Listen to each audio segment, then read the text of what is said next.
Hello, welcome to another UTS Startups Confessions. Thanks very much for that. It's a lovely way to start. Who likes birds? Yeah, okay, we have some bird enthusiasts.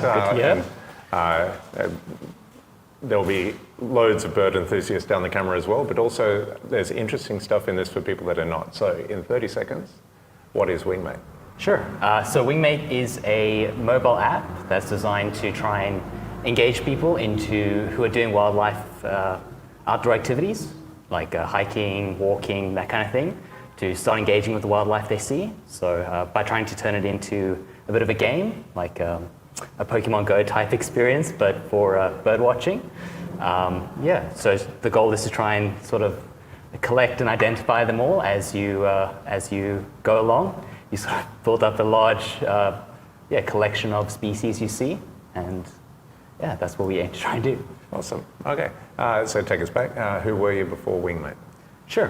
Before Wingmate, I've immigrated from South Africa about 10 years ago. Myself and my mother went on lots of trips around Australia and Southern Africa, trying to see and experience as much wildlife as possible. Africa's uniquely diverse in that aspect. I guess we've got a lot of awesome game and wildlife. So I think that passion's carried over to Australia. I'm currently studying at UTS, Software Engineering and Finance. And I actually graduate this year, which is exciting. I would say, I've actually previously ran a startup called King of the Arachnids. It was a business buying and selling spiders. It was actually very successful at the time. I recently decided to focus my attention on another venture. So, I'm not going to ask about the spiders. Most people don't want to know much more. No. Moving on. Tell me about the kind of first memories of this idea and how it started to come into existence. Absolutely. So I landed in New Zealand.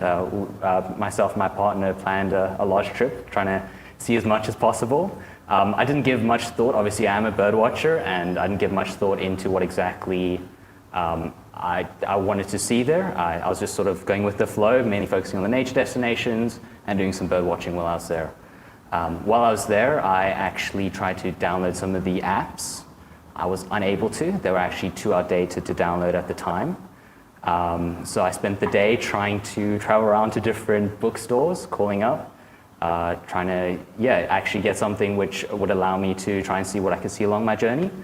And long story short, spent the entire day trying to actually get a bird book, and I decided that this shouldn't be the way. Looking at similar, that's what Wingmate is. But how to be popular on a trip is spend a day looking for a bird book. Absolutely. But why are the existing apps so out of date?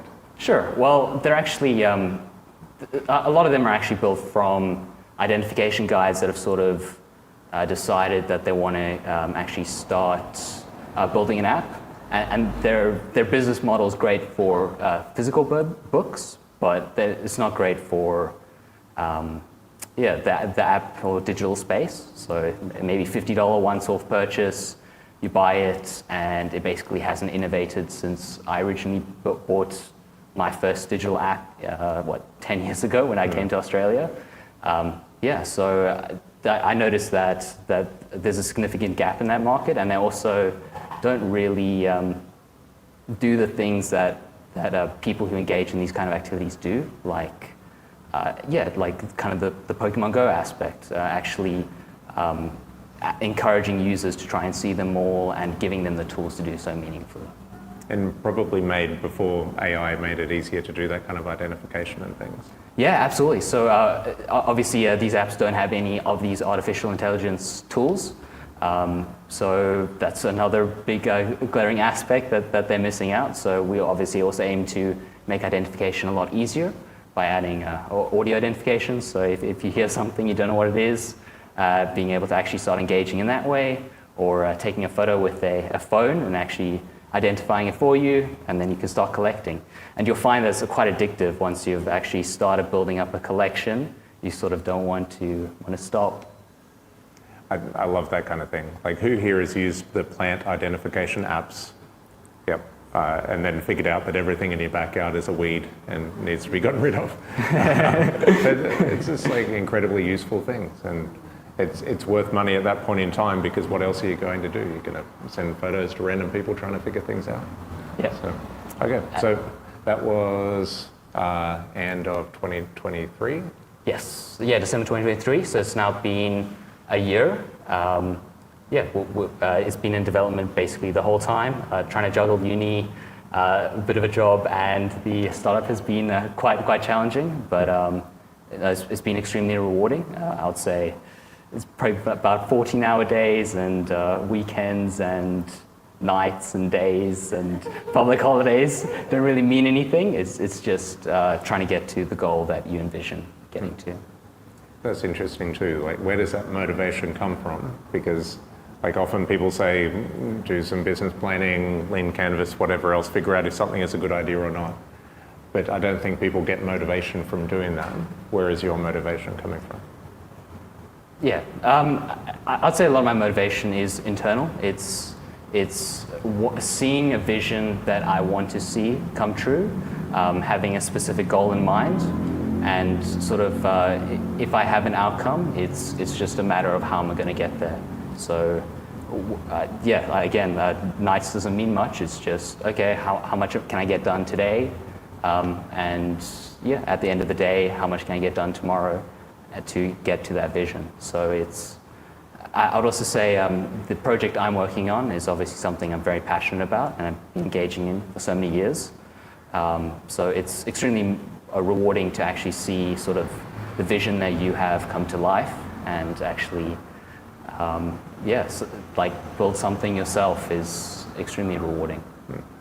So what stage are you at now? Sure. So I'd say the app's largely completely finished. I've just been waiting for my university studies to finish in about a week or so to actually focus on the launch. So I would say very late stage development, focusing on the launch in about 2 or 3 weeks. Okay. Yeah. And how are you handling that launch?